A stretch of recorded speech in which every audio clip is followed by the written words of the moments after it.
What are the conversations that are going on, especially over the last 1.5 years, ever since, Kenya, that is through the State Department for Sport, that is under the Ministry of Youth Affairs, the Creative Economy and Sport, Athletics Kenya and World Athletics all came together and agreed that there is a pathway that Kenya is going to take, especially on athletics, where Kenya is a Category A country. To have that conversation to see how that development has come and how much more work has been done over the years to bring an end to that, we're joined in studio by two members of the who are with the Anti-Doping Agency of Kenya. On my immediate left is Dr. Martin Yauma. He's the Head of Education and Research at the Anti-Doping Agency of Kenya. And on my far left is Bildad Rogoncho. He is the Head of Legal at the Anti-Doping Agency of Kenya. Welcome. Thank you. Thank you, Wahome. Thank you. And just an overview, and I'll start with you, Wakili. Yes. And because this is what I'd like to do, is that the 2021 World Code came into play, so that means that there's a lot that has been happening over the last 2.5 years as far as this is concerned. So just give us an overview of how Kenya has, ever since the Anti-Doping Act was reviewed, was amended so that it could conform to the new code, and the changes significant changes that have come and have been implemented by EDAC in their day-to-day operations of fighting doping in the country. Thank you, Wahome. Thank you for having us today. I think this is a conversation that has been long overdue. We just had the Olympics, and I think it's important that we go back and look at what have we achieved as an agency. You're right that we are now implementing the 2021 World Anti-Doping Code, which came into force on 1st of January 2021. It brought about a lot of changes, but the most significant issue that came with that particular code was the aspect of operational independence of the national anti-doping organizations and the results management panels. Well, and what informed that decision was what happened with the Russian fiasco. So basically, the 2021 code introduced measures to ensure that countries comply with the aspects of not only being operationally independent, but also being institutionally independent. So the national anti-doping organization is supposed to be independent from the national government, because as you know what happened in Russia, it was summed up as a state-sponsored kind of doping. So basically, as a NADO, we've been able to implement the code to the latter, and we are looking forward to the 2027 code. Thank you, Wahome. Now, let's just look at some of these things one of the things that you have mentioned, and this is when it comes to the results management panel. Just give us that whole concept so that people understand what this is all about. Anti-doping rule violations, these are the offenses that are listed in the World Anti-Doping Rules. There are 11 of them. Now, these anti-doping rule violations are cases which must be adjudicated upon. If you look at other jurisdictions, you will find that the National Anti-Doping Organization has a form of a department that is supposed to review and adjudicate over these cases. But in the case of what we have in this country is that we have been able to demarcate this space so that you have the National Anti-Doping Organization being the Anti-Doping Agency of Kenya, and at the same time you have the results management process being handled by the judiciary, and this is the Sports Dispute Tribunal. Our model has been lauded as the best in the world. And I think all other countries in the world are trying to copy what we've been able to come up with. So many anti-doping organizations in the world still have the results management being handled within the National Anti-Doping Organization, and that creates a bit of a conflict of interest. So that is one of the things the 2021 code introduced, and as a country, we've been able to strengthen that. Actually, let me just bring in that, because one of the things that was envisaged as the law was being amended then was that there is an independent results management panel, or what we would call the judicial part of it, disciplinary tribunal, if you were to use the words that that are used, for example, by the Athletic Integrity Unit or other bodies. It was supposed to be independent and probably have the Sports Dispute Tribunal elevated to more of an appellate body. What's the progress on that? I think what has happened is this. First of all, the system that we had initially, which we are continuing to implement, is that you have the Sports Dispute Tribunal, which has a membership of about 9 members. Now, these members, the chairperson of this tribunal selects 3 members to hear and determine one particular case.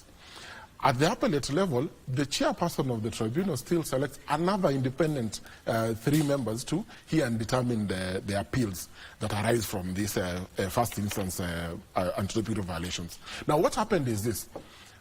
The reasoning that was there for us to introduce the Resource Management Panel in the Anti-Doping Act was because of some of the hiccups that we faced when we were implementing or when we were trying to delegate the aspects of results management to the Sports Dispute Tribunal.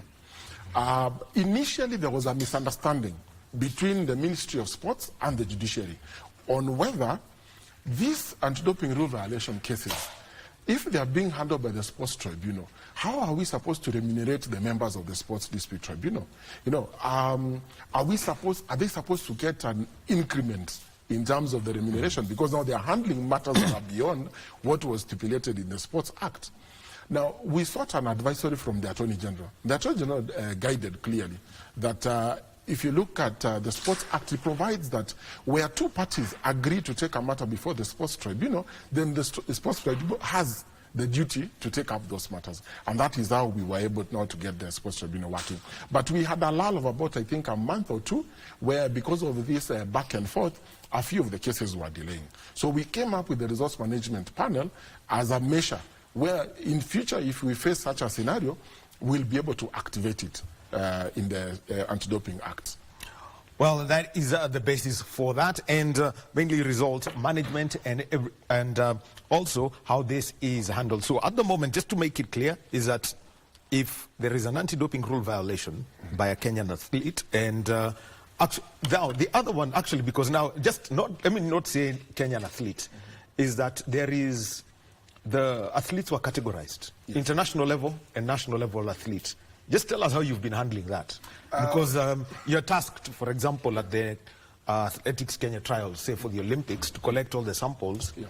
And there are those who may be knocking on the doors of Team Kenya and those who already have represented the country. How do you handle that handle? Well, it is true. Athletes are categorized into both the international level athletes and the national level athletes. When we talk about the international level athletes, we are talking about those athletes who are in the International Federation's registered testing pool. Okay? And most of these are normally the elite athletes. So the national level athletes are this other category of athletes who are not in the the registered testing pool for the International Federation, but may sometimes even represent the country. So as a NADO, as the Anti-Doping Agency of Kenya, we have the mandate to conduct both testing, educating, and all that to these national level athletes. So to avoid the overlaps, we leave the international level athletes, and these are what you call in quotes the elite athletes, to the International Federation. But then, when we are handling cases touching on these international level athletes, if, for example, we were the testing authority, we collected the sample, then we will refer that matter to the AIU to handle on behalf of the country. But for the national level athletes, the cases are heard before the Sports Dispute Tribunal. The appeals in the first instance can be handled by the Sports Dispute Tribunal, but a further appeal is available to them at the Court of Arbitration for Sport, if they so wish. All right, yes, you've heard from Bira Rokoncho. He's the head of legal and at the Anti-Doping Agency of Kenya. And if you get onto the ADAP website and you find most of the decisions which have been made, very many athletes will not want to see his name, show up in any of the communication that they have. Now, let me come to you, Daktari. And at the start of last year, Kenya and the World Athletics signed an agreement, for the investment of about $25 million over 5 years to curb the doping menace, and this was because of the Category A program. This is your docket, and which is education and research. Let me start with the education part and just talk about the enhanced education that you've had to undertake, and from this, especially from the athletic side, before I come now to other sports. Thank you very much, Wahome, for hosting us here. First of all, I would like to say that I want to thank Kenyans for being resilient. Again, for the maybe third or fourth time, Kenya faced an imminent ban from athletics, from the World Athletics International Body. And this elicited a lot of reaction from government and the sports fraternity at large. And we came together as Kenyans to come up with a robust program with the support of government. And we received a lot of support from athletes, from the athlete support personnel, and the federation at large. Now, this enhancement created a space for us to be able to reach our athletes from their jurisdictions in the country, and especially in the athletics-prone areas. And we talk about Rift Valley, and we were able to map out where our athletes are and be able to customize our education materials to be able to fit the needs of our athletes and our athlete support personnel. And we moved on the ground. This was a multi-agency approach. We teamed up with the Athletics Integrity Unit. We teamed up with Athletics Kenya, and we went on the ground to be able to reach out to our athletes. And so far, we have been able to reach out to almost 11,000 athletes in the Rift Valley, in other areas that are prone athletics. We have been able to sensitize them, create awareness, and share information.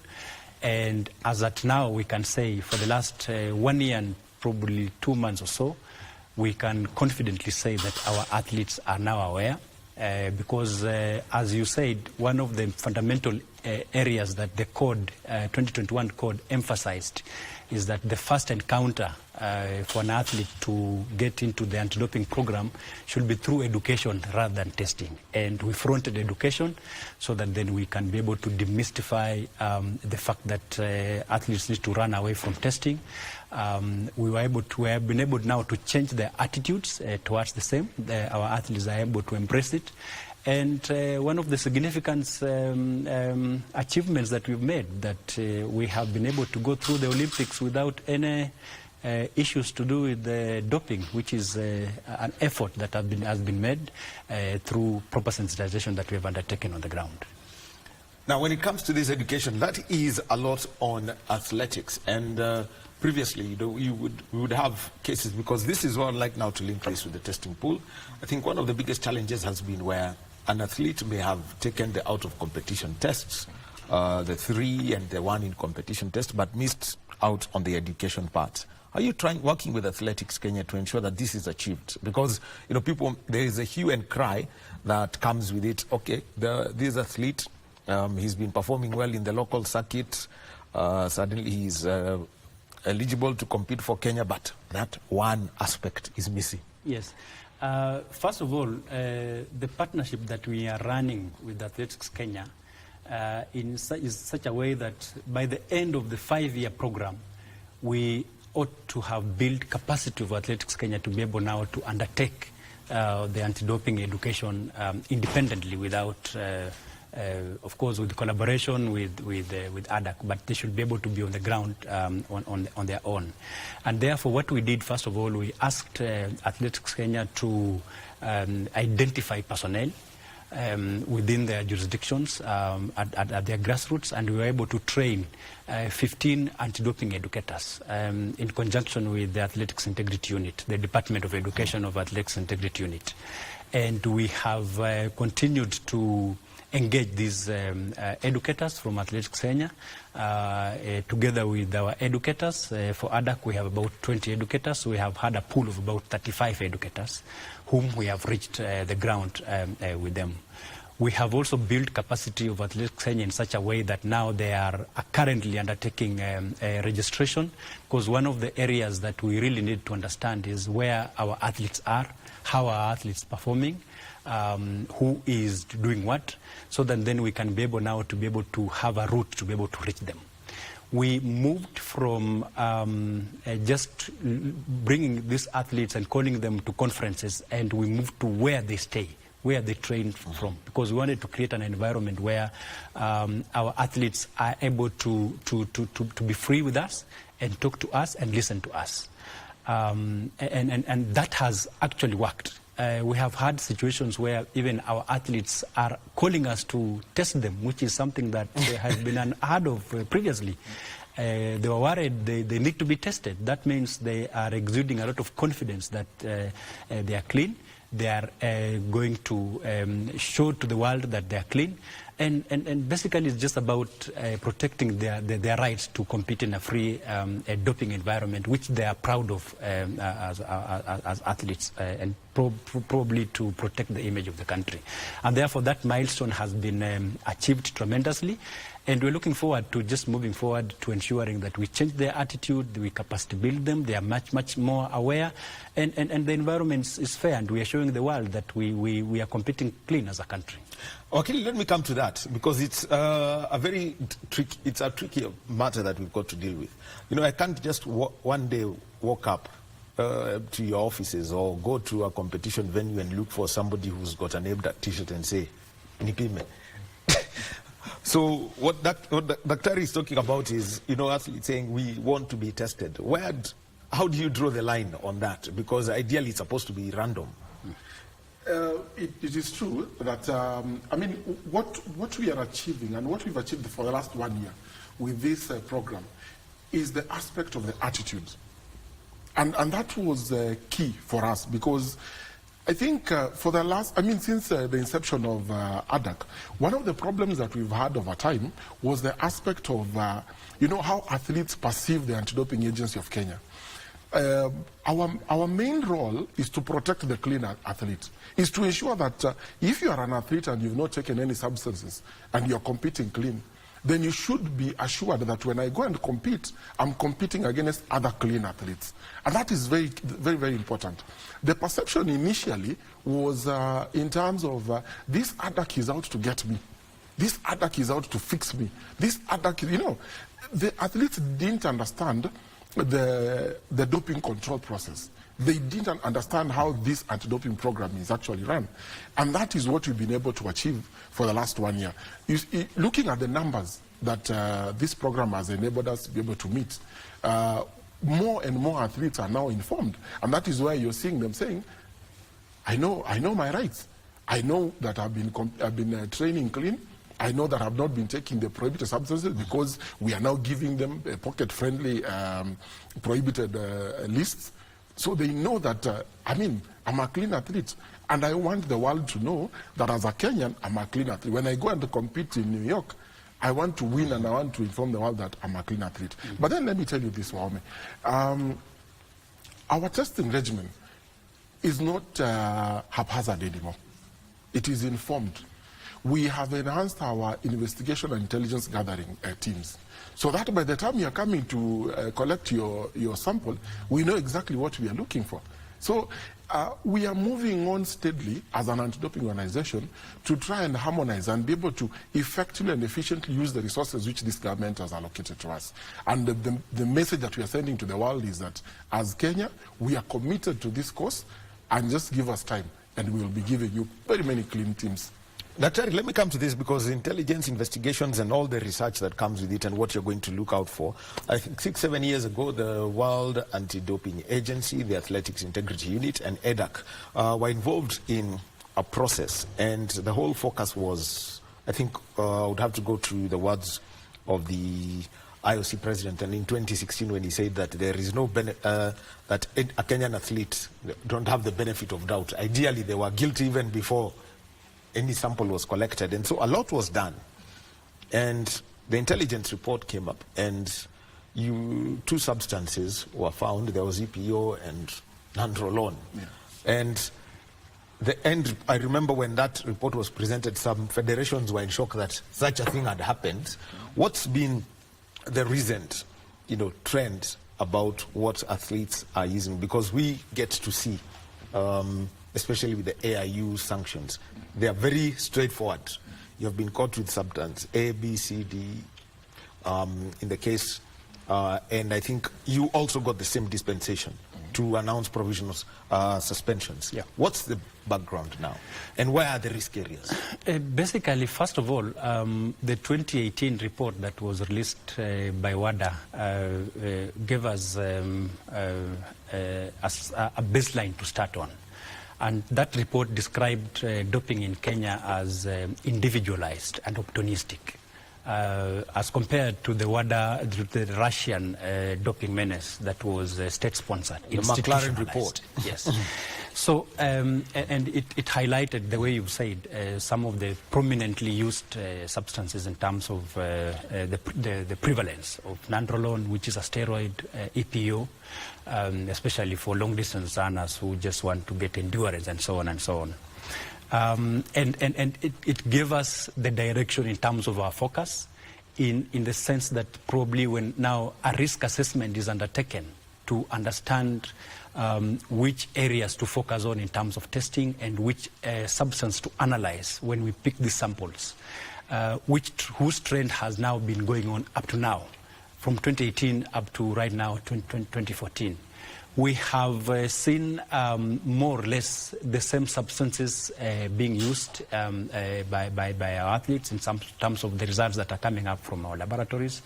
But again, we have also seen some more substances being used. For example, triamcinolone, noradostorone, and of course anabolic agents and narcotics and so on and so on. And therefore we are so keen on the prohibited list that is normally released by the World Anti-Doping Agency, because they normally update this list every October of every year, but now it gets into effectiveness every 1st of January of the following year. And therefore, our analysis, the way my colleague Bildad has done in terms of testing, is so intelligence-based in such a way that we analyze, we understand the sport, we understand the needs of the sport, we understand the situation in terms of the parameters of which will enable an athlete to be able to use those substances, and we advise the laboratory accordingly based on the substances we have taken. And therefore we have nabbed as many athletes as possible within that spectrum of the prohibited substances, and that's getting us a lesson to be able now to educate and give our athletes information that please avoid these substances, because this is the direction that we'll go in terms of making sure that we catch you if you go the direction that we are telling you not to go. Actually, talking about that direction, Brett Cloutier, the head of the AIU, I think last year mentioned that with the revised, with the program that was put in place, we expected, he simply said, don't worry, there will be many positives, so don't worry about it. But the numbers of anti-doping rule violations have tended to be slightly lower, or remained at the same level. Just what's the reason behind this? Because it just went against what everyone expected, given that there was enhanced testing, more, especially for Kenyan athletes as required, and maybe and what the outcomes would have been. I think part of this program was aimed at mostly anti-doping education and intelligence gathering and investigations. That is where we were focusing on. The testing bit comes immediately after education. And of course, we are now talking about in fact, for the last 1 year, we've done over 5,000 tests on Kenyan athletes. So I mean, the annual report's supposed to be out later this month? Yes, you should be receiving it. You should be receiving it in due course. What is happening is that the numbers that we thought would spike exponentially have not, and I'll tell you why. the anti-doping education has really worked. The athletes now know exactly what not to take, which substances to avoid. You know, I remember about 2 years ago, we had very many cases of prednisolone, for example. And this is just an... Prednisolone falls within the family of...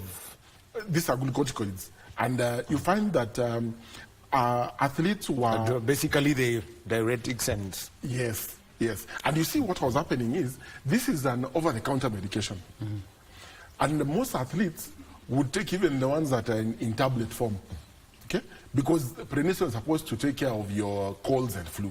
And you know most athletes train very early in the morning. Yes. So these athletes, when they were taking the prednisolone, they didn't have in mind that this prednisolone is actually prohibited. Because, it's, I think, a shilling.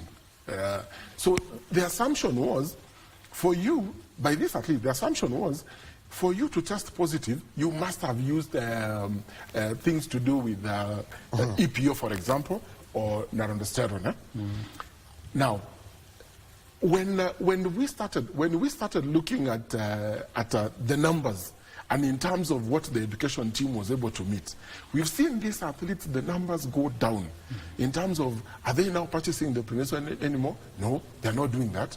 They are very careful about the medication which they are taking. And I think my colleague will tell you that you find situations where these athletes are even coming and asking the other team, which medication can I take? Which one do I avoid? And that is why the numbers have not gone very high as we had assumed that they would.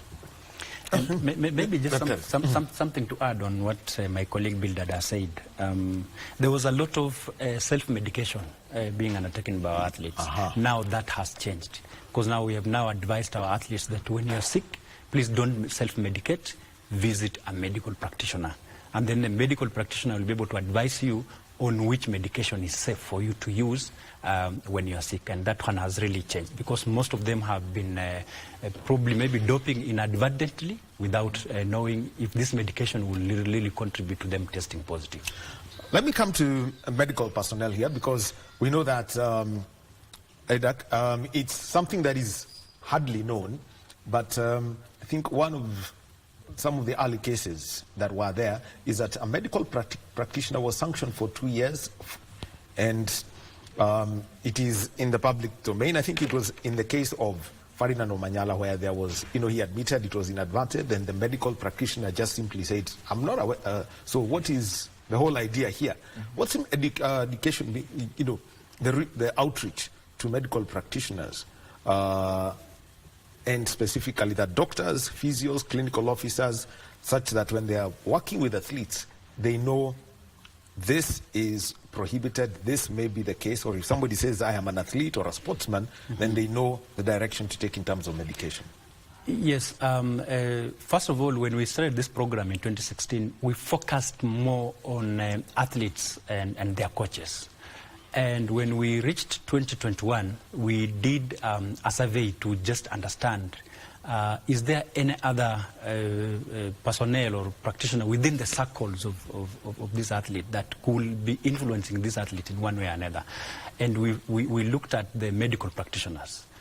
We checked if they have any knowledge on anti-doping. We checked their attitude and practice as far as anti-doping is concerned. What we established was that about 50% of our medical practitioners in the country, when we talk about doctors, we're talking about pharmacists, we're talking about nurses and clinical officers, they had no knowledge about anti-doping. They didn't even know that doping is something that is bad to be undertaken. They were not practicing, they were not advising our athletes accordingly. And therefore we now had to shift our focus because our athletes, when they are sick, they will seek services of our medical practitioners. And we started now having conversations with our medical practitioners through their associations. We have their doctors, they have their association, we have their pharmacists, they have so through their leadership. And we signed partnerships with these associations.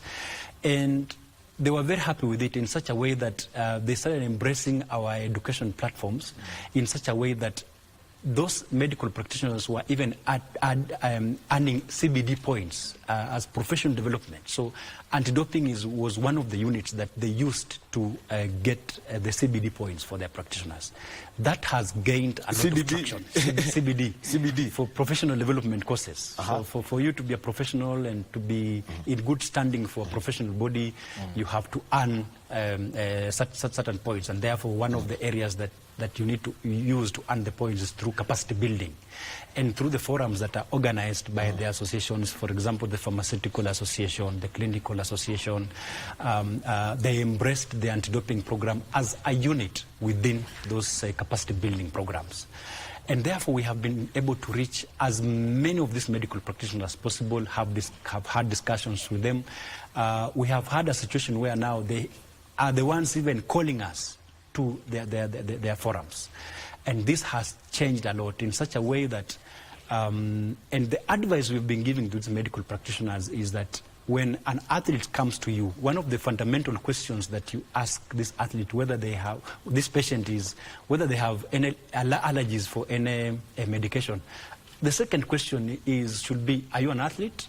So if you are an athlete, then that means we need to be aware of the prohibited list. So we have supplied the prohibited list to all of them, soft copy, hard copy. They are now much aware about some of the medications that might contain these prohibited substances, and they are now advising these athletes accordingly. We have other cases of unscrupulous, I can call them unscrupulous medical practitioners who are using this doping conundrum as a way of earning money. They are cheating our athletes, thinking that probably they will maybe give them these medical substances that contain prohibited substances, then probably find a way of masking. And they are convincing some of our athletes to undergo that. And that's why our investigation team and intelligence gathering team is on the ground to make sure that we nab them as much as possible, eliminate them, and use the Section 42 of the Anti-Doping Act to make sure that they are punished as much as possible, to send a message to other medical practitioners that's not the way to go. Now, the other one is, I think, Wakili, you had mentioned this to me, I think 3 years ago. And how much of a change has it been? I think between 2016 and 2021, you had received, what, 9 TUE applications, therapeutic use exemptions. Yeah. How much has this changed, and what is the turnaround time and the process around it? Because they are, with the exception of accident and emergency, which is then, because it's being dealt with, you know, at the immediate, most immediate level that you may have, then that tends to, you know, if somebody is admitted, that comes, you know, quite early. What about those who have to take this, say for asthma, or those who may have kidney conditions, or may be recovering from a previous medical condition? TUE applications, just to demystify, are the situations where you find an athlete has a medical condition and is supposed to use a certain medication, and that medication is prohibited. There are certain parameters, there are certain principles that must be satisfied for an athlete to qualify for the TUE. And one of them is the aspect of whether there is any other medication which can be used as an alternative. And if there is none, then of course that athlete actually qualifies for the TUE. Now, one of the most interesting things I've noted in the sporting world is that, especially the Western countries, there are a lot of applications for TUE. A lot of them, and so many athletes are competing using the TUEs. Our local athletes in Kenya have not been making applications for this TUE. And I think one of the reasons why they are not doing that maybe is the rigorous process of applying for this TUE, because you need a medical practitioner to fill the form for you. You know, you need to download the form from the ADAC website and all that. So some of them find it a bit cumbersome. That, I mean, having to access the website, download the form, look for a medical doctor, I need to pay the medical doctor to fill the form for me, I need to attach the medical history and all that. And we all know that all these medical reports cost.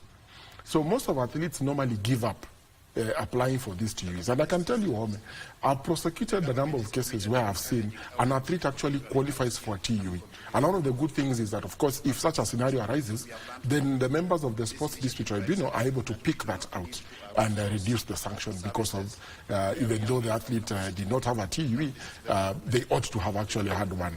Now, I wouldn't say that much has changed from 2018 to date. We are trying to sensitize the athletes on, the uptake of TUE, but I've not seen the numbers go up. And as I've said, it is because of the cumbersome process of making these applications. But I believe that the education team is doing all that it can to try to sensitize the athletes to the extent that it is to their benefit. Even if it is a rigorous process, it will assist you as an athlete to continue competing with your medical condition. So let me just mention this because you mentioned something prosecuted. I think the easiest to pick out, and this is because we've heard of athletes, is asthma. Yes. That is the easy. That's the easiest that we can pick off the top of our minds. Yeah. Which are the others that you're seeing athletes, talking about when it comes to this? I think the most prevalent has always been salbutamol, which covers asthmatic cases for Kenyan athletes. I've not come across any other conditions that athletes are normally qualified for. In Kenya, 100% of the cases that I've come across are normally asthmatic cases. And when for you as an athlete, if you are asthmatic, definitely you cannot be able to compete unless you are actually on salbutamol, which unfortunately is a prohibited substance. So if you don't make the application for a TUE, then you will test positive. Now, one of the ways that I've seen some of the doctors try to manage this condition is through microdosing. There are certain thresholds of salbutamol. Once you exceed, then it becomes a prohibited substance. So what the medical practitioners are trying to assist the athletes with is ensuring the same has been said about EPO. Yes. You just play below the minimum. Yes. But you see, if the threshold, if the athlete, unless the athlete is anemic, but if the athlete is asthmatic, surely salbutamol will assist the athlete to that extent. And most of the time, when an athlete reports that, in fact, when they make the application for a TUE and they indicate to us the threshold of the amount which they are taking of the salbutamol, we normally advise them that if the need arises for them to take a higher quantity of the salbutamol, then they should now come back and make an application for the TUE. So that is how I've seen the doctors trying to manage that. Let me come to the current animal that is confusing everyone, because this is based on pure science, and we have seen athletes being sanctioned because of the athlete biological passport. Dr. Let me start with you. Yes. Because this is where now you've got to educate the athletes, because this is, they'll take your history for 6-7 years and analyze it. What's the whole basis of, the whole way of managing this, such that people understand?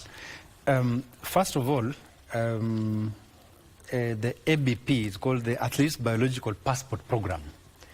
It arose because we have situations, the way my colleague has said, of microdosing, introducing very micro elements of prohibited substances which will not get to the threshold of what we can call doping to be able to enhance your performance. And you could see that the athlete is gaining advantage of these substances with time. And that's why the World Anti-Doping Agency came up with this program. All right, let me interrupt you slightly now, Dr. Yauma, because we've got to now move over, because the Deputy President, His Excellency Rigathi Gachagua, is speaking at the Foreign Travel Management Information System and Presidential Directions Management Information System launch. Let us listen into this, and we'll be coming back to that conversation, about the athletes' biological passports. Digital transformation. The Better Plan draws its inspiration from the Kenya Vision 2030 economic blueprint. The vision similarly recognizes the role of ICT in harnessing new knowledge for wealth creation, social welfare, and international competitiveness. This administration has therefore set forth a ambitious objectives aimed at catalyzing transformation and inclusive growth, with the digital superhighway playing a critical role in enabling us to make tremendous achievement in delivery for the other 4 pillars of the plan, namely health, agriculture, MSMEs, and financing. Accordingly, the national government has, in the 24-25 financial year, allocated 16.3 billion Kenya shillings as investment in the digital superhighway to enable achievement of the identified objectives in the sector. Ladies and gentlemen, in our ongoing efforts to enhance governance and streamline public service delivery through digital transformation, the Office of the President has introduced 2 advanced digital platforms which we are officially commissioning today. Foreign travel is one of the big line items in our budget, which consumes a significant amount of financial resources. Whereas it remains important for building networks, learning, building partnerships, and allowing us to shift our mindset from thinking Kenya only to thinking globally, it must be done sustainably and devoid of abuse. The commissioning of the Foreign Travel Management Information System, FORTIMS, therefore, is not only exciting, but also truly necessary. It automates the travel clearance processes by enhancing the ease and efficiency of application, processing, and approval. The system will support the implementation of the government austerity measures, increase efficiency and transparency of the process, which all go to restore trust and accountability, 2 sides of the same coin that the Kenyan people demand of their government. I am aware that plans are at an advanced stage to cascade the Foreign Travel Information System, FORTIMS, to each MDA for use in undertaking internal approvals. I therefore encourage expedition for conclusion of this process to secure a holistic structure that will not only secure adherence with prevailing travel guidelines, but also facilitate government's ability to review overall foreign travel budgets and expenditures, analyze our global travel trends and priorities, and reorganize our foreign service footprints accordingly. Ladies and gentlemen, it is said, change is inevitable, growth is optional. These words by John Maxwell underscore the radical shift which technology has brought to the world. The world is changing, and the world will continue to change. Digital transformation puts technology at the core of strategy, which translates to better processes, increased efficiencies, and a digital fluent workforce, elements that are key to future survival and growth. The Presidential Directives Management Information System, PDMIS, will record, track, and report on the implementation of presidential directives, replacing manual dispatch methods and providing robust feedback and reporting mechanisms. Government moves slowly, which is a good thing, because while the executive runs on an election cycle of every 5 years, institutions preserve continuity. The slow bureaucratic processes protect from rushed execution, which is important given it is hard to undo bad policy implementation. However, this is not an excuse for delayed execution, corruption, and unnecessary delays, which are people issues. When such behaviors become the norm, rather than the exceptions, the public suffer, and again the 2 sides of the same coin, trust and accountability, which are demanded for all of us, fail. Implementation of presidential directives is done through people, and employees are the greatest asset of any organization. Working through and with people, the PDMIS will be used to dispatch directives to ministries and state departments for implementation and status reporting. I believe that the most important benefit of the system is ensuring we bring dignity to the directives of His Excellency the President and ensure that the same are followed through and implemented without undue delay. Where changes are experienced in the implementation of such directives, as may happen in the course of any program implementation cycle, then the same is easily flagged, adjusted, and promptly communicated to the public. effective tracking of directives, and early escalations where challenges are experienced has been a challenge in seeing through implementations and measurement of impact. Accordingly, automation of the dispatch, implementation, tracking, and reporting of directives will ensure proactive rather than reactive implementation.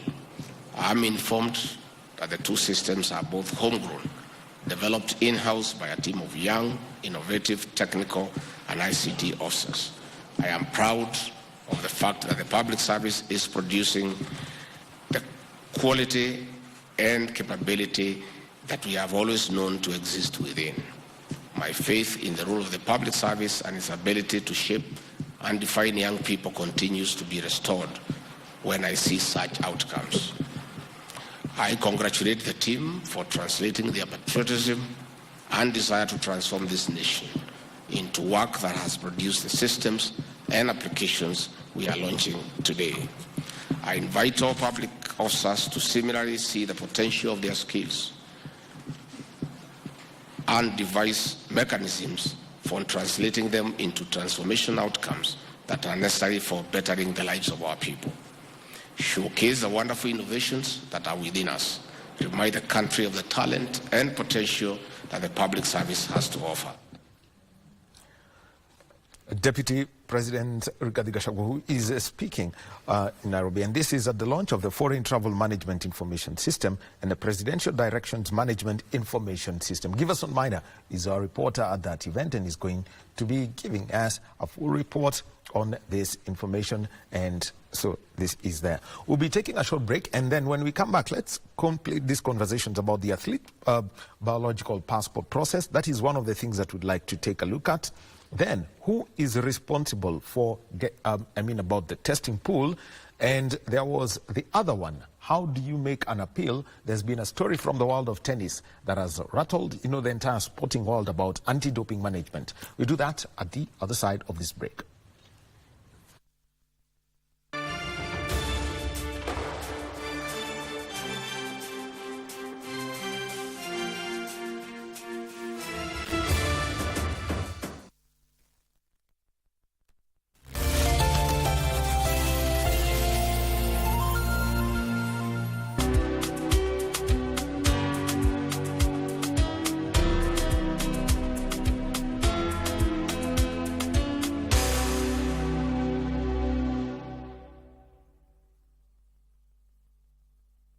I never heard the music so sweet. I repeat.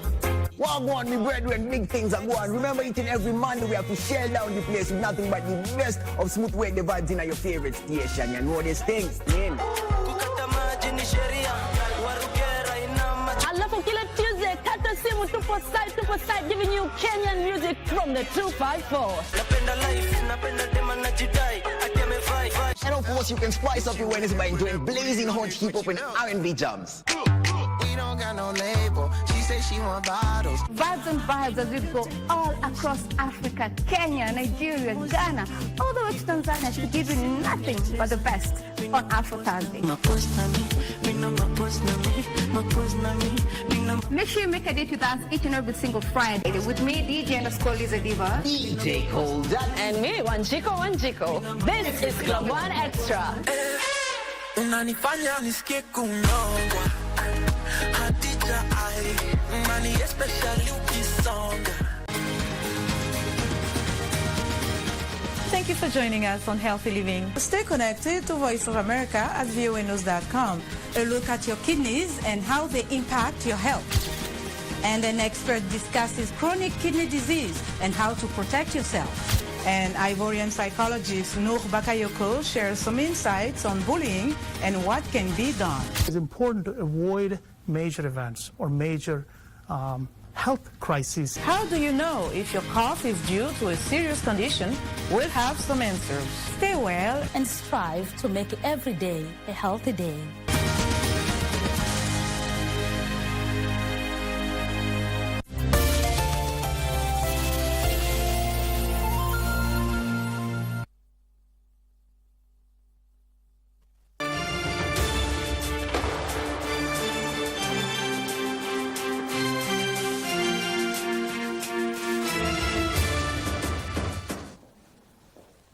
And welcome back to Sports Check on this Monday morning. It is the second day of September 2024. Well, conversations around sport is what we are having. We'll be having one about the World Youth Scrabble Championships that will be taking place in Sri Lanka over the weekend.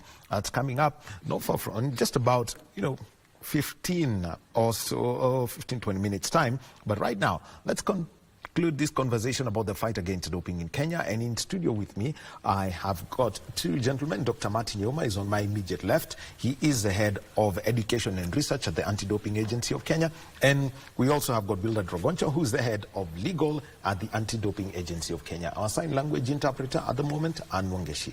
Now, let me come back to you, Daktari. Yes. You were speaking about the athlete biological passport and how it works. And mainly the biggest challenge is micro-doping, where somebody, for example, if you're supposed to have, if you use more than 5 ml of substance A, which is prohibited, then you can get caught easily, but you use two over time, and the effects build up. How does now this process work? Yeah, so basically what we do, we have two modalities. One, we check the hematological levels of athletes, the blood components levels. Okay. The blood components levels. Yeah, that was it. Okay. Yes. So of course, the blood has the white cells, the hemoglobin, and the red blood cells. Normal, the small hemoglobins, the kids of hemoglobin, they are called erythrocytes. So then we have also the other model of measuring on the steroidal passport in such a way that we measure the steroid levels of your blood components. So when one is microdosing, you will find that there is accumulated buildup of the advantages that somebody has. So we first of all get the baseline levels of your blood components, and then we store it. So at your baseline level, this is normally your blood components levels, okay? Then we come and test a second time and third time and compare with the levels at the time we are testing to the baseline level. In normal circumstances, you will find that for your body to gain the components that you need to gain for you to perform, in terms of strength, in terms of power, in terms of endurance, and so when you train, there is that gradual gaining of those components. But we have situations whereby there is an exponential gain, where you are probably at 10, then all of a sudden within maybe 2 weeks you are at 50. Then we start doubting in terms of your levels. And therefore, when we do those measurements within a period of time, we can build up what we call a passport that we can actually be able to conclusively say that this athlete has been microdosing.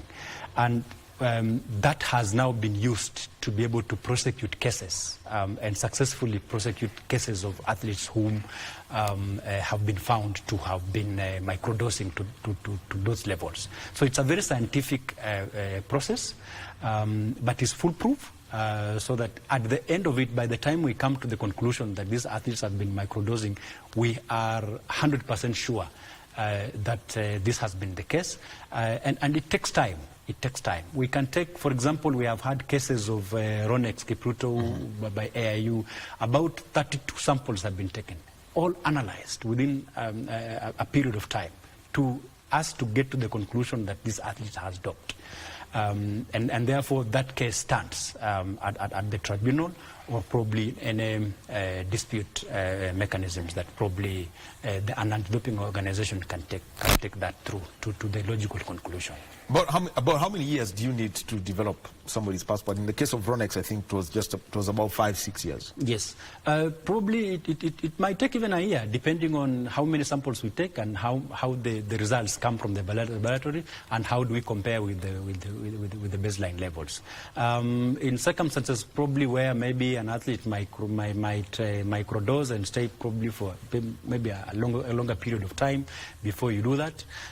Again, it might take quite some time. But once we start getting those suspicious elements within your samples, then we will follow you through to levels, analyzing your performance, analyzing which races you're going to, and doing a lot of out of competition testing to ensure that you are either doing okay, or if there are elements of microdosing, then we'll be able to catch you at that point. Well, in the case of Ronex Kipruto, like Dr. Wahome has mentioned, most of these were found that all these peaks were coming around competition time.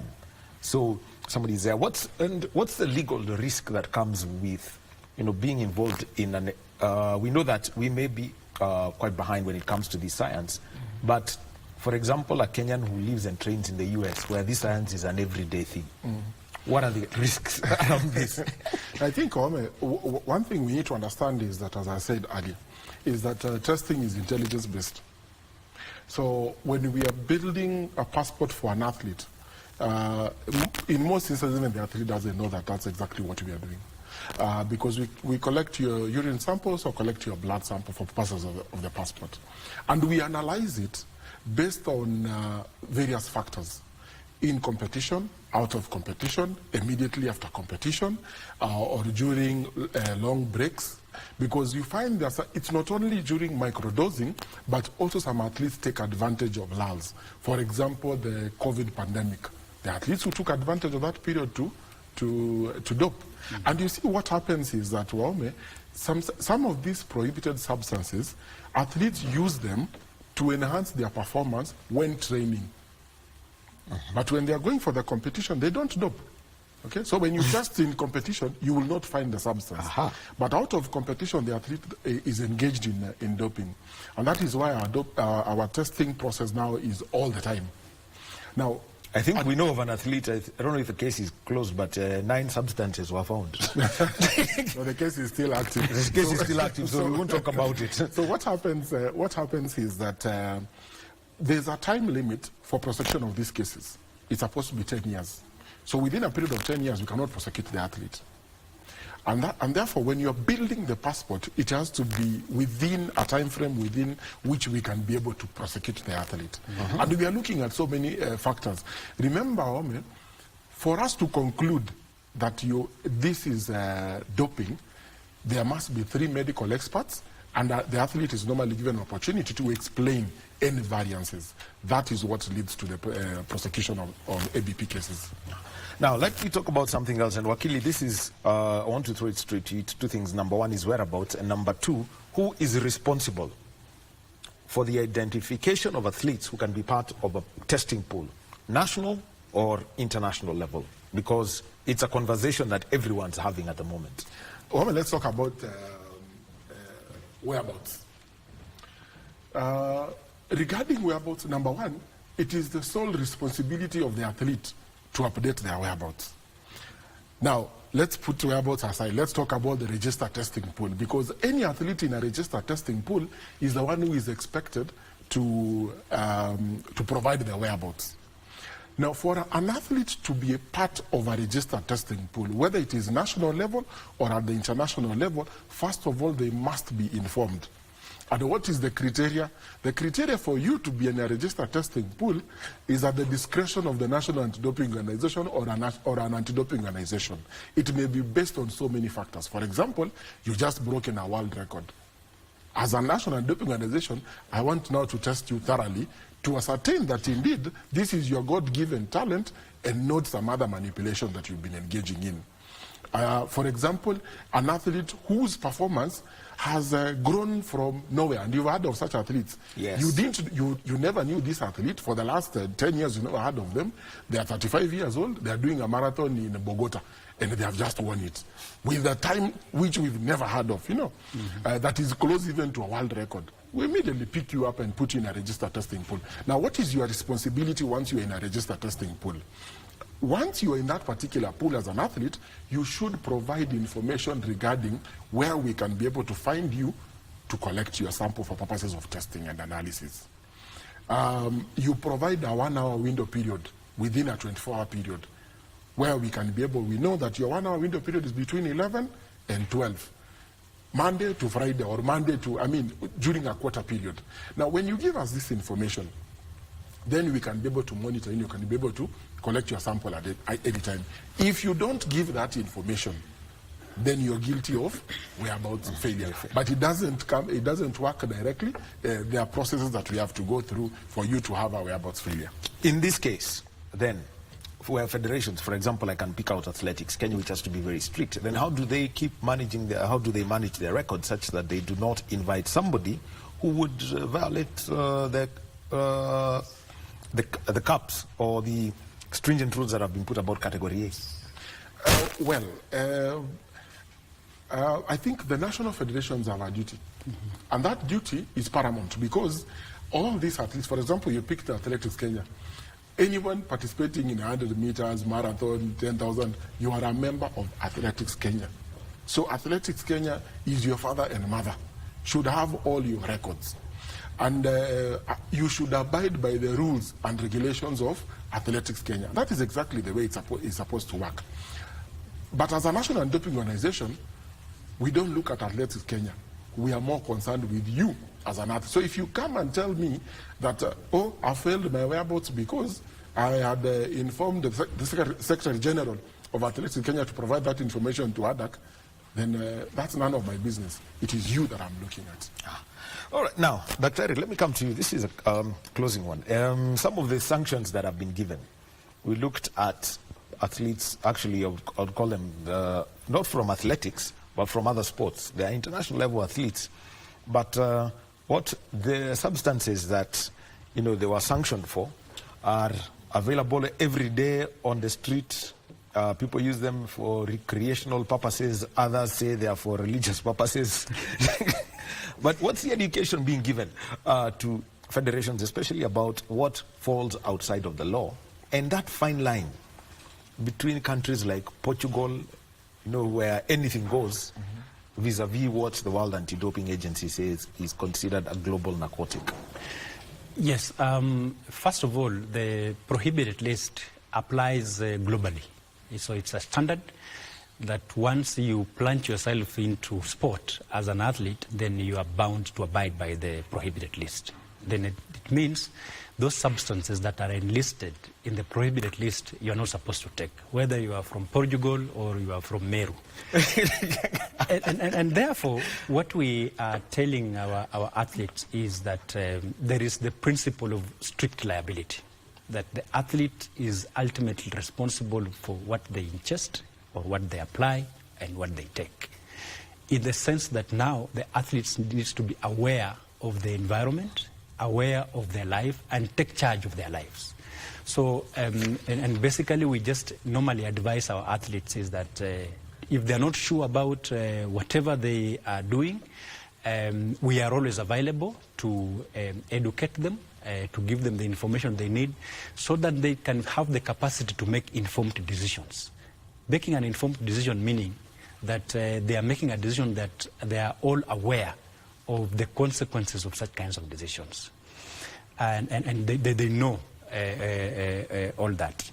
So, of course, as in the country, we have issues to do with regulating, and some of these substances that are all over.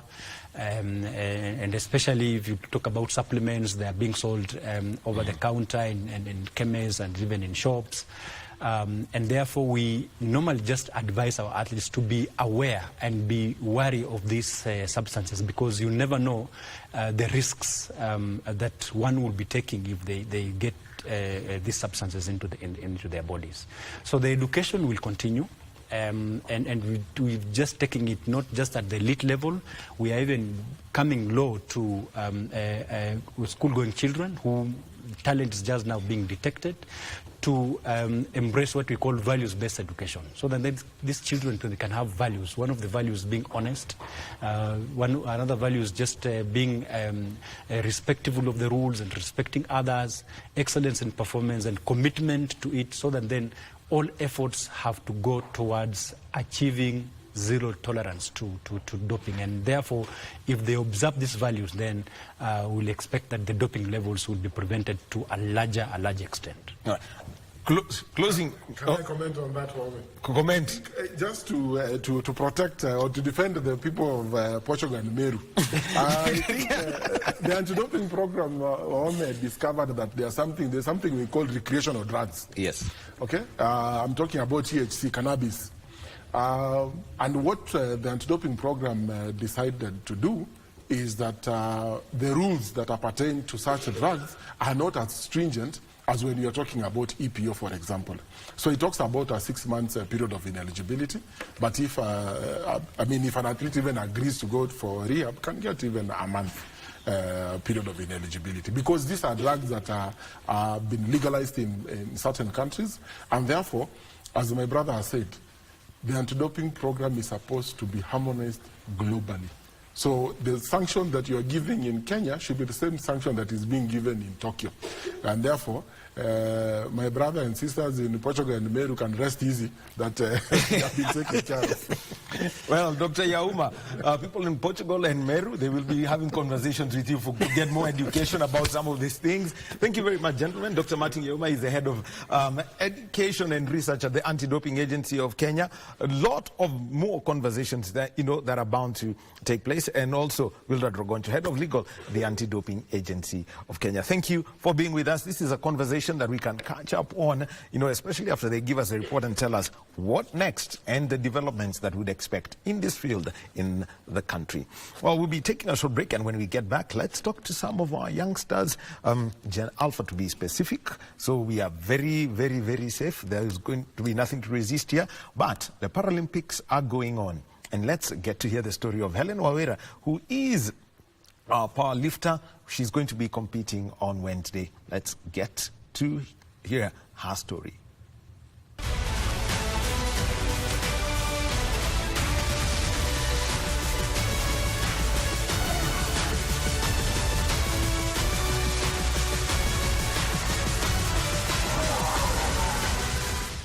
She stunned the world when she not only became the first powerlifter to compete in games, but with an outstanding performance that saw her finish fifth in her debut in the under 41 kgs with a lift of 93 kgs in her second attempt. Helen Wawera has had quite a remarkable journey. Powerlifting nilianza 2015 ambapo nilikuwa nimeenda mkutano wa disability ambapo tulikuwa tunafunzwa jinsi ya kukaa na ulemavu na mambo ya kujikubali. Niliintroducewa powerlifting na Gabriel Magu ambaye pia yeye ni mchezaji kama mimi. Her great achievement at the Paralympic Games was a door opener and she's never looking back. Kutoka nianze powerlifting, hiyo 2015 nilifanikiwa kwenda All African Games. Nikakuja number 3 ambapo nilifurahia sana kwa sababu ilikuwa my first time kwenda All African Games na nilimanage kuja na medal.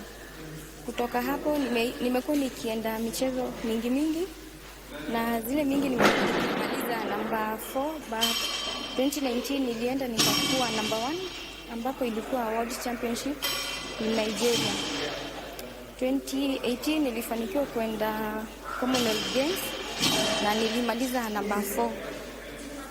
2021 Paralympics nilikuwa the first woman to qualify in Kenya na nilimaliza position 5, ambapo niliona nimeachieve sana kwa sababu hakuna msichana ama female yeyote ashai qualify Olympics in para powerlifting Kenya. Wawera's determination saw her benefit from the GAPSA program, which is an initiative of the Commonwealth Federation which offers inclusive pathways for talented athletes. She has been to Birmingham in South Africa where she has been equipped with a lot of skills.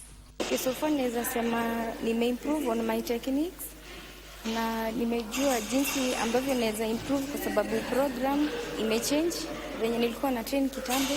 So sasa hii naona nitakuwa kwa bracket ya kupata medal. Kwenda kwangu Olympics naona ilinifungua sana kwa sababu siko najua kama naweza kuwa kwanza kuqualify na niliqualify na si ati niko mzuri, tuko wengi lakini nilipata hiyo nafasi. Mambo ya GAPS program imenisaidia sana kwa sababu nimejua jinsi ya kutrain. Program yangu ili change sana Cause venye nilikuwa na train kitambo, si venye na train sahi.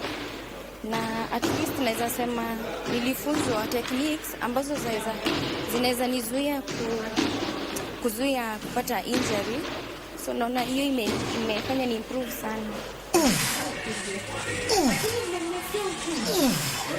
She has been training harder to ensure she makes her way to the podium with the help of her partner Gabriel Magu and coach Maure. Ulipokuwa GAPS program huko Birmingham, mchezaji kama Helen alikompete kwa wasichana, alipata gold.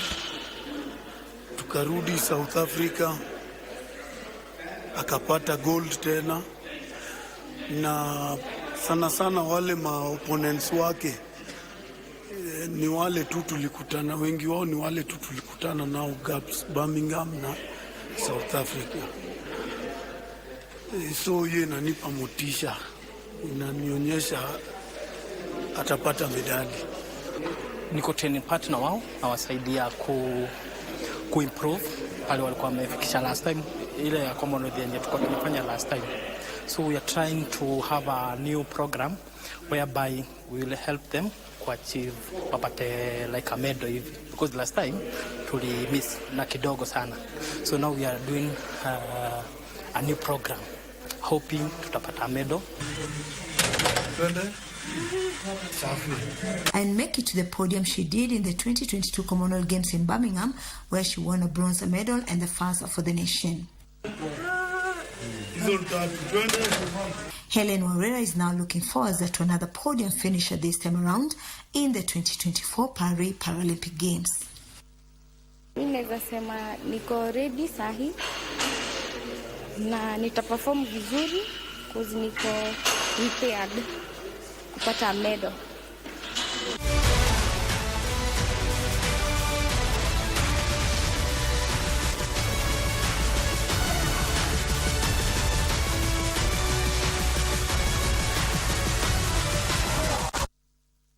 And that is the story of Helen Wawira. She's going to be in action on Wednesday in the powerlifting competition at the Paralympic Games Paris 2024.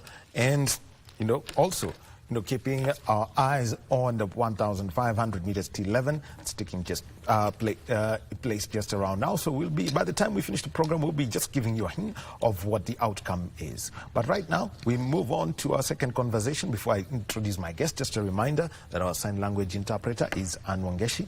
And in studio with me, I'm going to start with my far left. You've got Joan Wangari.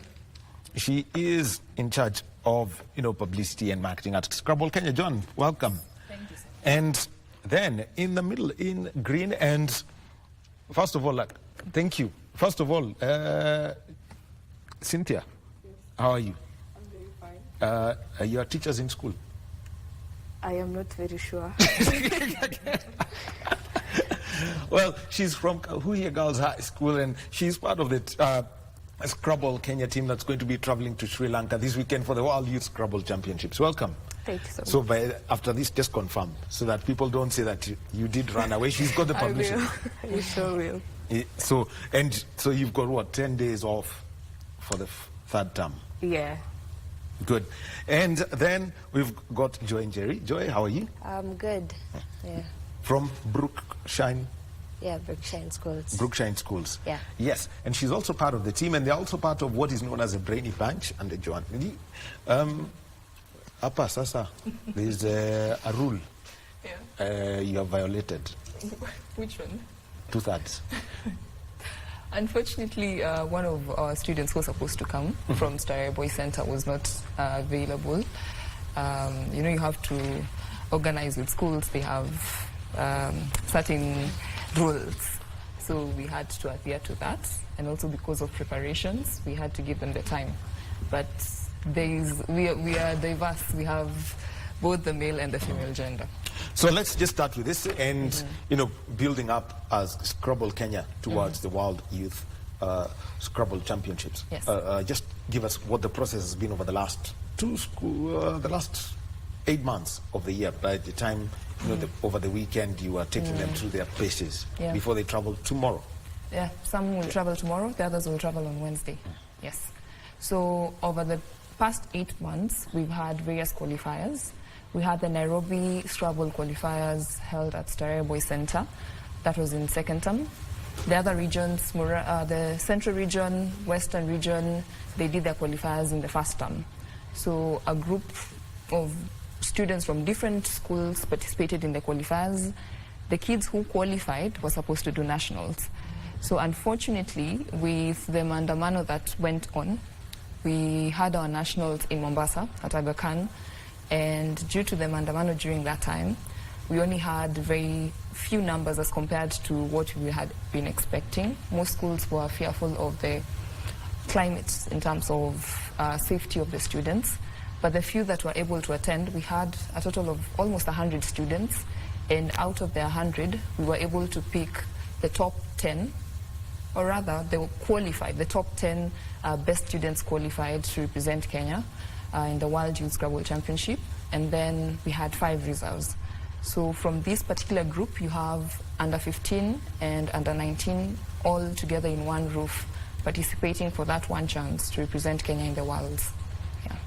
Now, the thing about Scrabble is a game that you grow into over time. Yeah. You can start early, and over time you develop and grow, build into it and get more.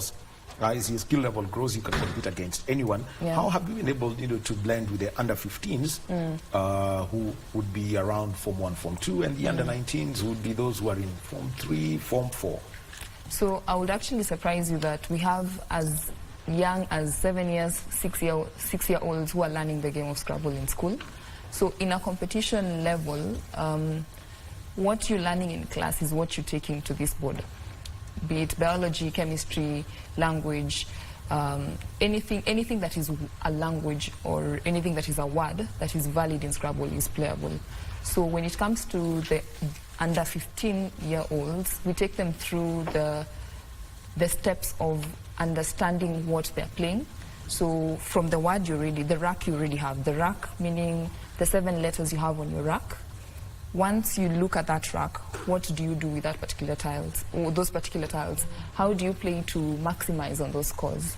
So building or doing those spaces with those students helps them at least get the confidence to play in such competitions. You'll find a 7-year-old challenging a word, and they'll tell you that word doesn't make sense. Get it off the board. Yeah? So that builds a bit of confidence, and it's something that is gradual. They started when they were very young. Right now, if they played against you, I don't know how that would fare. Wouldn't want to risk you kicking us out of the interview in the event that they beat you. No, I've seen the Scrabble dictionary. There are words that are not real. They don't exist in real life. Yeah, they do. Actually, they do. Most of the words are picked from different languages.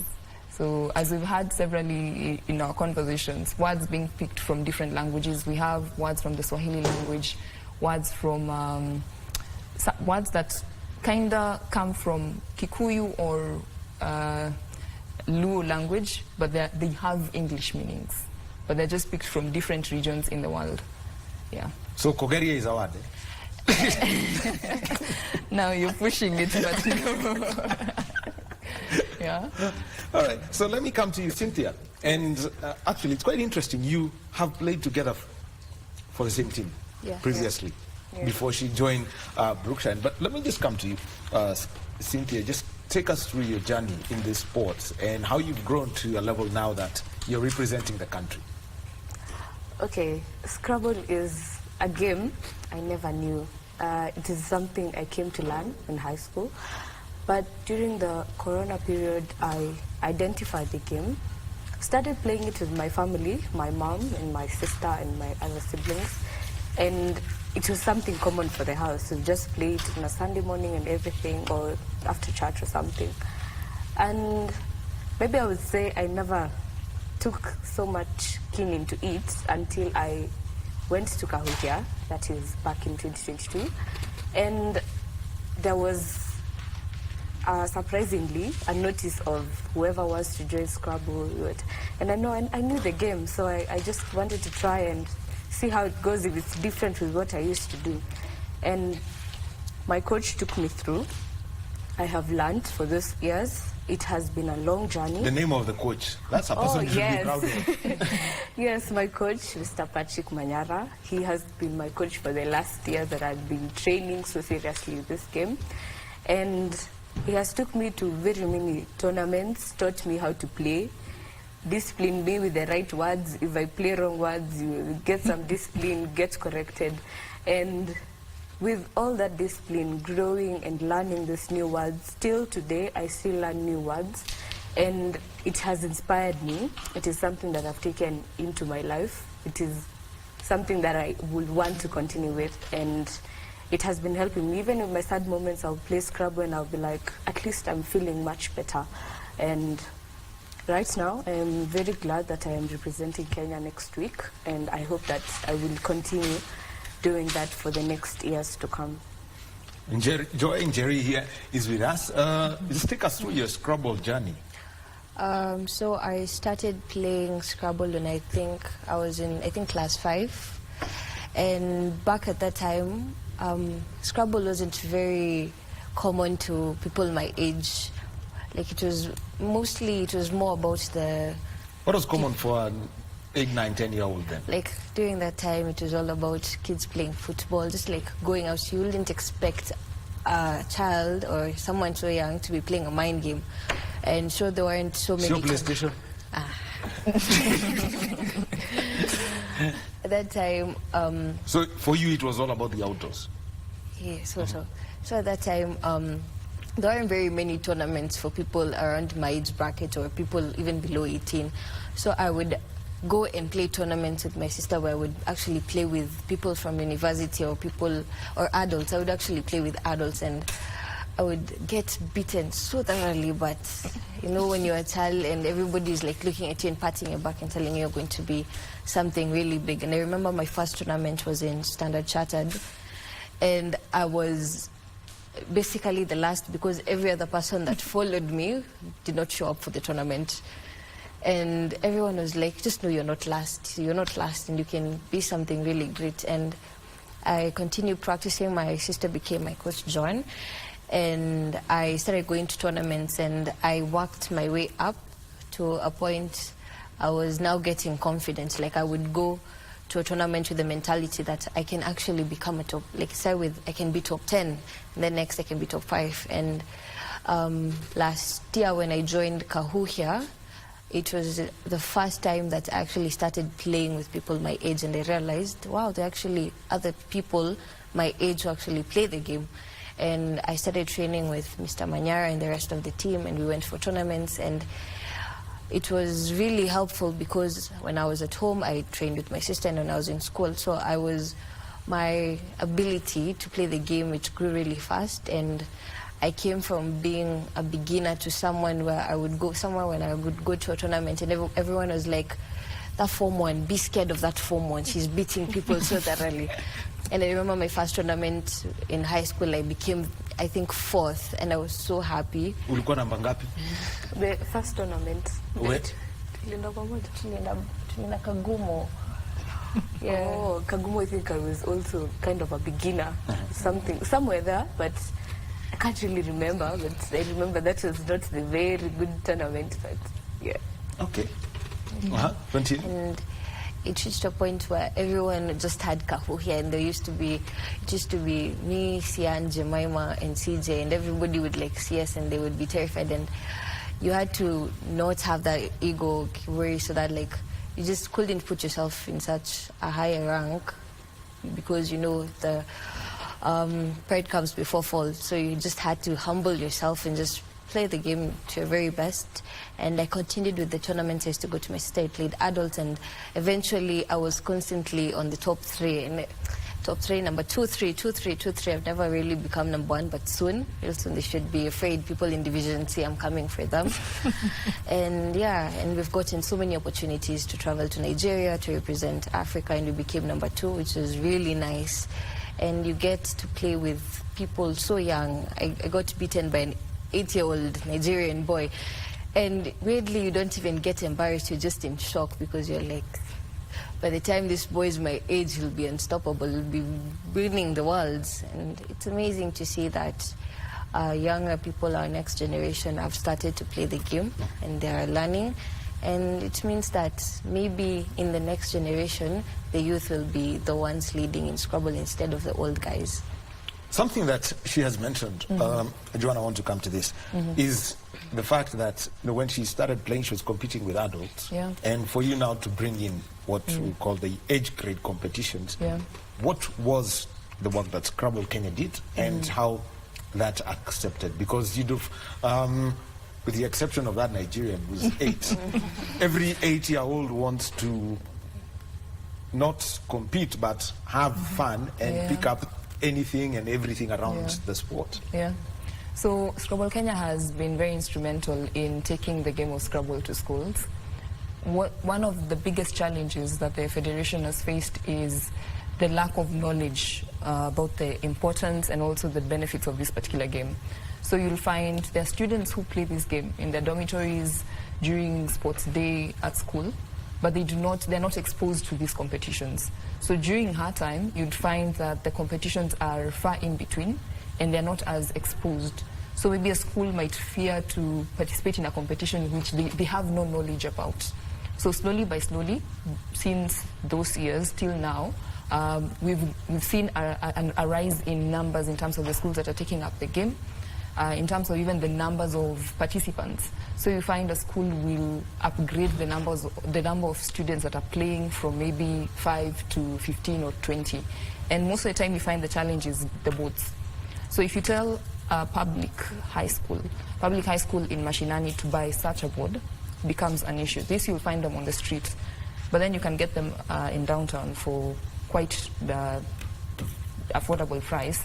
But then for majority of the schools, affording this particular board, you're telling them, please bring your students to play, but you must carry your boards. As compared to chess, where they'll find boards in the hall to play with, in Scrabble you have to come with the equipment. So it's an investment that most schools are afraid of parting their monies for. What would be the cost of that board? So for this board, if you were to buy it on the Scrabble Kenya website, it's at 1,500 shillings. If you're to buy it on the streets, you'll find it maybe at 1,500. In the supermarket, depends on the supermarket, but ranges between 1,700 to 2,100. If you go to downtown and really look inside those places, you might find it at 800 shillings. So this particular board, and the good thing about this board, it comes with its racks, the tiles, so you're coming with a complete set, as compared to now this other board that is quite pricey. So majority of the time you'll find a school will tell you, I have students who play, but I don't have boards. So how will we work it out? The organizer tells you, bring them, we will look for boards to facilitate that. So majority of the time we find that resources are the greatest deterrents when it comes to numbers. But slowly by slowly, we've been donating boards to different schools. So when you get sponsors who come on board, they'll give us boards. We take them to the various schools. We are lucky that the governor of Turkana is one of our patrons in the game. He plays with us. He has severally donated boards towards schools, so we are grateful for that. Well, let's talk about now the competition at your age grade. How would you describe Central Region, if I was to speak to you, Cynthia, such that? Because I think you also had an event in Murang'a, in Sagana. Yes. But then that was for the seniors. For the seniors. Yes, but the Central Region, very tough. Describe it. I am so in love with Central Region. You will never go to a tournament and never hear the word Central Region, because they know we are the toughest. Central Region is one of the toughest competitors of even Nyanza Region. Schools like Friends School, Kamisinga, they will come and they will be like, Central Region? No. But Central Region has grown. We've grown together. And schools like Kabare, who were in the same region, Kagumo, the same region, we've grown together. We are rivals and competitors, real tough competitors. If you find someone from Kagumo, you'll be like, I know where I come from and I have to stand out with my name. As I speak for where I come from in Kahuia, we know that we are the bearers of the title of being champions. So we can never let loose of what we own and what we possess. So if Central Region comes out, people say they learn from the Central Region people, because maybe some of them have not experienced and they have not learned this game for quite so long. But with my experience, I am sure that even as we continue, people can beat Central Region, but we are not ready for the beating and everything. We are there to win, and Central Region is really tough. Let's talk about playing around Nairobi, and in the meantime, Joanne and Cynthia, you could just set up some racks so that we have a demonstration before we go. And I mean, actually, let me not even talk about Nairobi. You've played outside of the country, and just talk about the African scene and what you've seen, and where Africa lies, as Kenya lies, as far as the African continent is concerned. As two of you can set up something. Which board will you use? Just use this one. Yeah. You'll use this one. Yeah. All right. So that we can have a whole idea and we can see. And by the way, because Central Region is the one, Kogeria is now officially a Scrabble word. It's very interesting when you've played in Kenya your whole life. And I remember when I used to play, I've played against people in the Central Region. And when you reach a point where, it's a very tough region, and you reach a point where you're actually on the podium, you're on the top three, you get a sense of pride. And then there you are traveling, you're going out of the country to play, and then you get really humbled. Because those people, like, example, the Nigerians, they're in a whole other level. Because I remember when we were going to play and we played our first games, and I was beaten thoroughly. My opponent had 600 points and I had 300 points. And I think that boy was, 11 or 12. And that's when you realize maybe you really aren't the best. And it really crushes your soul a bit because it's your first game. You have like 17 more and you're already off to a very bad start. You have big negative. So it really helps when you have like the right motivation. So you just have to keep pushing, keep playing. Even when you're beaten by an 8-year-old, you just have to keep pushing and keep telling yourself, I'm doing this for my country. And we actually did very well. Kenya became number 2 after Nigeria. And they, having people who have beaten you, having the winners commend you, saying you guys are actually tough, it feels really good. And now as we go on ahead to Sri Lanka, we'll meet them again. And I was telling my Nigerian friend, you better watch out because we've been practicing really hard. We were not like the way we were last year. We're coming to beat you now. We're coming for that money and for that trophy. Yeah. So you come and right now we've got a full demonstration game that is going on there. I can see the word blunder. I can see hop. I can see I. Yeah. Yes. Yes. We have 2 letter words, unique letter words. The that's an exclamation. Yes. That one we know. Yeah. So just take us through how the words came through and the scoring process as we continue. So started by playing harp. Harp, then she overlapped my harp with I, which is actually a very nice play. This is one way of maximizing on from your opponent. So you maximize your scores. The harp is 4, 5, 6 plus 3, 9 times 2, 18. Her points are 2, 6, 7, 8, 9, 10, 11, 15, 16, 17, 18, 22. 22 against my 18. 22 so just by writing, by just write I. Yeah, so she created I, Ya, and ER. So, because I didn't have good tiles, I dropped the blonde to play blonder. So whatever I remained with, I didn't remain with a vowel. So I've picked up vowels in my turn right now. So whatever she plays, I know I have a potential bingo from the rack I have. Yeah. Okay. Play. Now, okay. Cynthia.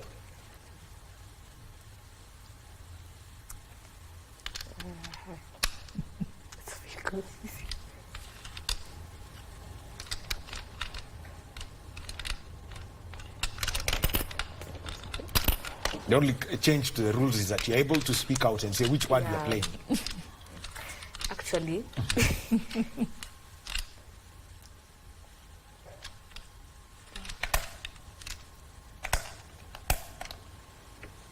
Yeah, this is 16, 17, 18. So 18 points for playing exo. Exo. Yeah, exo, like the exoskeleton. So majority of these words, the words we mostly bypass because of, we assume that they don't make sense. Yeah. It don't make sense. It doesn't make sense. You just look at the word and you say, eh. So, okay. Yeah. One more word before now. You just give us, the format for the championships that's going to be in Sri Lanka and the team that's traveling. So, Joanne, one more.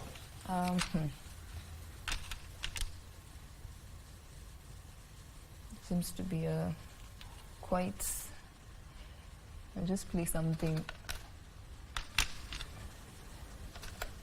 I'll play that to take some of points from. She got you. How many did you get? 17. 18. So 3, 4, 5, 6, 14, 15, 18. Just from playing 2 tiles. Okay, that is M-U-N-E-M-X-U. XU. That's a Zulu word. Okay. I don't even know how to pronounce it. It has a good sound. Majority of the time, we don't really care about the pronunciation, so long as you remember the word. So the only thing it helps you with is the spelling. Sometimes you might end up placing a word and misspelling it. So you have to be very good in your spellings too. Just to make it clear, is that how many, for example now, I can see you've got the EM, the EH. How many how many tiles am I supposed, what's the maximum you can jump to semi? So in terms of playing? Yes. On your rack, you have 7 tiles. You have 7, so I'm saying on the board. On the board. So the tiles, how many tiles can you overlap? Yes. You can overlap as much as possible. If you had a word that was overlapping the blunder, well and good. You're getting more points. So 2 tiles, and in the case of the E and M there, how many tiles can I overlap? Maximum how many? 2, 3? So here on the EM, up here, the word that will end up to here. So an R will come over here very easily. A REM, so whichever word ends with an R can come up here. Okay. Yes. All right, very well. Now, you've been to a championship at this level. Just tell us how it works. Enjoy. The championship. As you head to the World Youth. So technically, we've been training really hard. So we're all planning to travel a bit early. So the tournament is starting on 6th, 7th, and 8th. But most of us are traveling tomorrow and the day after tomorrow, that's 3rd and 4th, so that we can have an extra day to practice, to get the team ready, and just to give each other motivation and just have a plan on how we're going to play, strategizing and just practicing together so that we can be ready, and also to interact with our competitors, at least get to know who you're going to be playing, who you're going to be competing against, because I hear there are very many countries. I hear there are Pakistan where they bring 13-year-olds and 12-year-olds. So you can't underestimate anyone. Everyone is a threat. And as much as we're going as a team, we're also going to be competing against each other, because at the end of the day, you're there to win. And as much as you're doing it for your team, you're also doing it for yourself and for your country. All right. Now, Joanne, just as we wind up, just give us the whole concept of how the World Youth Chess Championship works. I'm looking at 3 days, the 6th, the 7th, and the 8th. I'm trying to think of even 30 nations, and I'm trying to think you'd have to work very fast, at times with a clock. Yes. So just give us an overall outlook of the competition format. So in a game, they'll use the timers. Here you're having a setting of more than 150 to close to 200 participants from different countries, different continents. And in this 3-day period, the games have been scheduled in a way that the kids get to get a breather. You're going in a foreign country, the heat is crazy over there, and then the games are also tough. As you said, you'll have Pakistanis who are 13. They actually have 10-year-olds in their national team, national youth team, a 10-year-old competing, and they'll compete against them. So in that particular setting, they'll play a number of games, and they'll play in one pool. At the end of the competitions, the awarding will be depending with the age. So we'll have the under 16, top under 16, top under 14, top under 12, sorry. So these different categories will be awarded money prizes, trophies, gadgets, things that will just inspire them to continue in the journey of Scrabble. All right. Thank you very much. And you've just heard from Joanna Ngare, who's in charge of publicity and marketing for Scrabble Kenya as they head to the World Youth Championships in Sri Lanka. The team's traveling tomorrow and the day after. The competition on the 6th, the 7th, and the 8th of this month. That's basically over the weekend. So there's a lot of international sport with Kenyan representation taking place that weekend. Joy and Jerry, thank you very much and all the best. I hope that Nigerian chap, he meets his watch this time around. And Cynthia Mukami, thank you for being with us. Yes, represent as well, together with the other 8 who couldn't be here with us. Thank you for being with us over the past 1.5 hours on Sports Check. This Monday morning, the fight against doping was our first conversation, and now Scrabble. Well, we'll be now taking a break, and after that, Kasichana Mashaw is going to be joining us on Kurunzi Mashinani, followed by Tamrini. My name is Daniel Wahome. Our sign language interpreter has been Anne Wangeshi. Have a good day.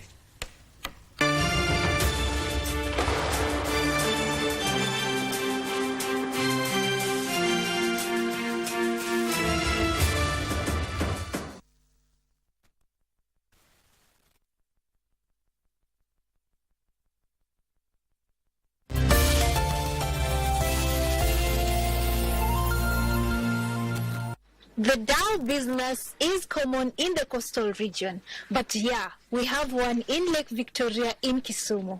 Join me as we enjoy the experience led by Captain Kevin Okuta.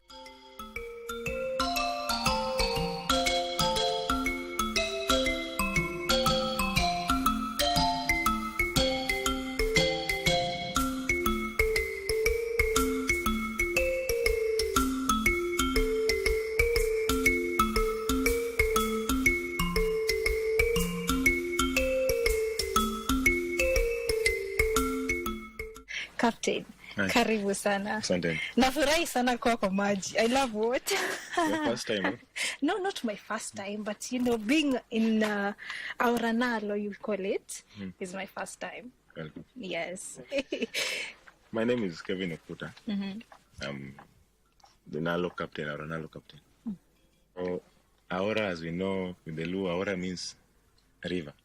Then Nalo is just Nile, so River Nile, kwa Kizungu. Okay. It came from, the source of Nile is Lake Victoria, so maybe this is the source of first dhow in Kisumu. So for the others to come, it was from Auranalo. Wow. Yeah. That's very creative. And just let's talk about the business, the dhow business. It's commonly in the coastal region. So what was the idea of bringing it in Kisumu? Because in Kisumu, we have different ferries, we have different things. Why the dhow here? We need to try if we can bring a new thing in Kisumu, a new face of tourism, like the Casa. Will people enjoy it?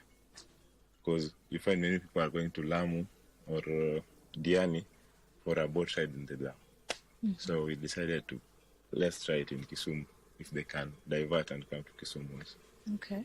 And so what makes this specific boat different from the others that are already in existence? So this one is some of the way it is being made. Mostly the Lamu people, they know, the carpenters from Lamu, they know how to build it. Not most, Kisumu locals, they just know how to build the canoes. But this one, if you look into the boat around, you'll see some dots. This one, like these ones. Yes. There's dots. So these are hardwood.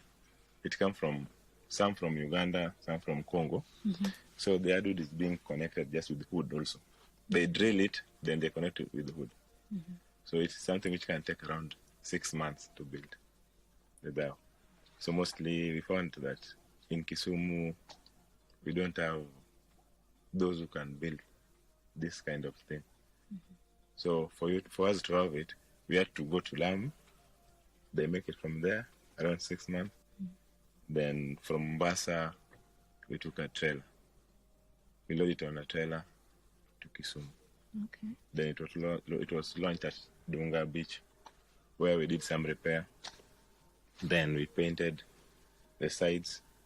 Then it was brought here in Kasakiboko. Okay. Let's talk about the interior. Naona kuna cushions nyingi. It's very comfortable, yeah? You feel like a child sitting on it. So what inspired the interior of this thing? Because it is a wooden boat, and if you're dealing with the class, those who come for vacation, they need to sit somewhere they're comfortable. You can even sit here for like 2 hours. You can even sleep there like 2 hours, 3 hours. Then it is comfortable. Yeah. Okay, and how many people can these cushions accommodate? It can accommodate 15 to 17 people. 15 to 17 people. Yeah, but mostly we do 10 people a ride. But mostly comfortable is 10, but we can exceed to 15.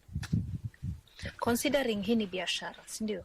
And you're aiming at attracting tourists, how much do you charge for a trip, for maybe an individual or even a group? We have a standard price where 1 hour we charge at 10,000. So also we have a short ride for 30 minutes, which we do at 5,000. Yeah. That's interesting. And how has the community embraced the Doa in Kisumu, seeing that it's the first one? You know, when kama kuna kitu imekuja mpya, tunaona reaction, kutakuwa na different reaction kwa kila mtu. Some will say maybe it won't work, some will say itafanya. But the local, they love it because it is unique. Yeah. And what benefit have you seen the Doa bring to the business in Kisumu in terms of tourism? The impact it will bring in Kisumu or around Dunga. You know, when we start attracting those who are from Nairobi, so if they divert their mind on coming to Kisumu instead of Lamu, mostly will benefit Kisumu and us or youth. Uliongelea kuhusu kwenda mbali kwa maji. So how far can this Kasa go? Kasa, you can sail from Kisumu, Jinja, Entebbe, Kampala, Mwanza, Bukoba, anywhere with it. You can do it safely. Okay. As long as you have what you need, fuel, food, you're okay. You can go everywhere. And as the captain of this Kasa, what kinds of challenges do you encounter on a daily basis or also during the process of your business? What challenges are there and how do you overcome them? Mostly, main one is waves. Kama kuna client mwenye anaogopa, you have to assure him or her on what he or she can do in case ikuje hiyo wave kuwe mingi sana. Ukishajua venye unaweza contain, wakae on their seat, hata kama wave imechapa the other side, wako sawa, hiyo nayo unaweza. So as long as ukishaambia kila mtu na wamekuelewa, mtu asitoke place amekaa kae tu atulie, hiyo itakuwa sawa. Okay. Na sasa kama mimi ni mtu nataka kuingia kwa Kasa, lakini sijui protocols, I'm just excited to be on the boat. I don't have anything else I'm thinking about. So ulisema you take people through the training. Sasa hebu nipeleke through hiyo training. Nafaa kujua nini kabla niingie kwa boat?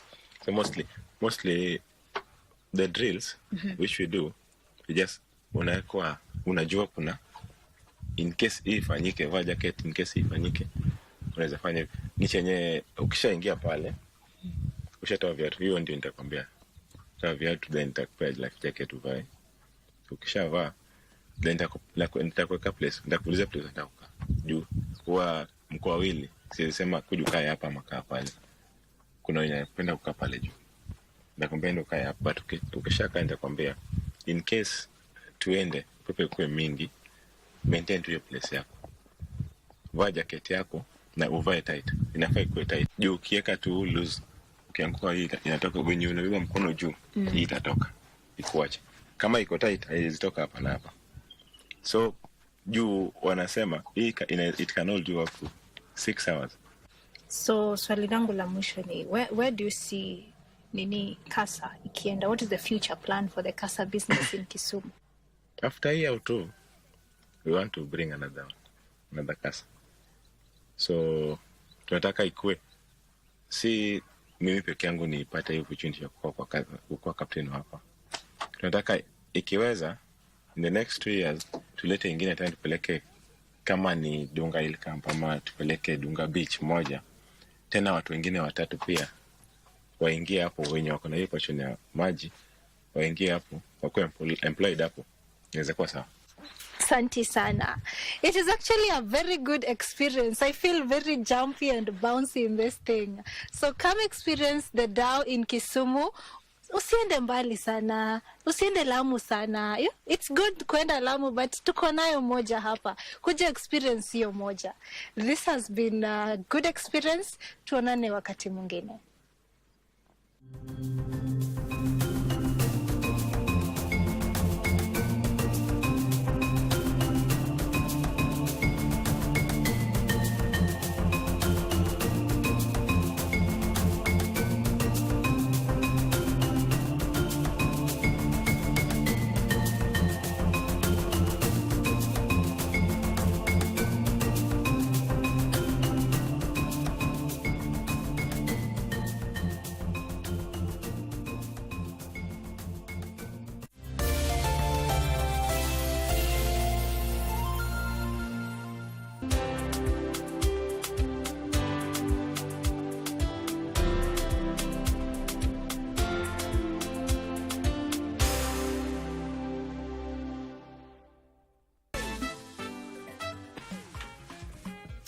What is wrong with you people, eh? I thought this was a place for quiet study. I could hear you all the way down the hall. Is that why you brought that pathetic Rexine to take over? Is that why you told her not to mind our pathetic English? Only wild pigs enjoy a smelly, messy bath. Something that I give easily. Who are you calling pig? Or maybe you want to skip the lesson so that you can go and skip on that pig bath. Rotten pig. Okay, cannot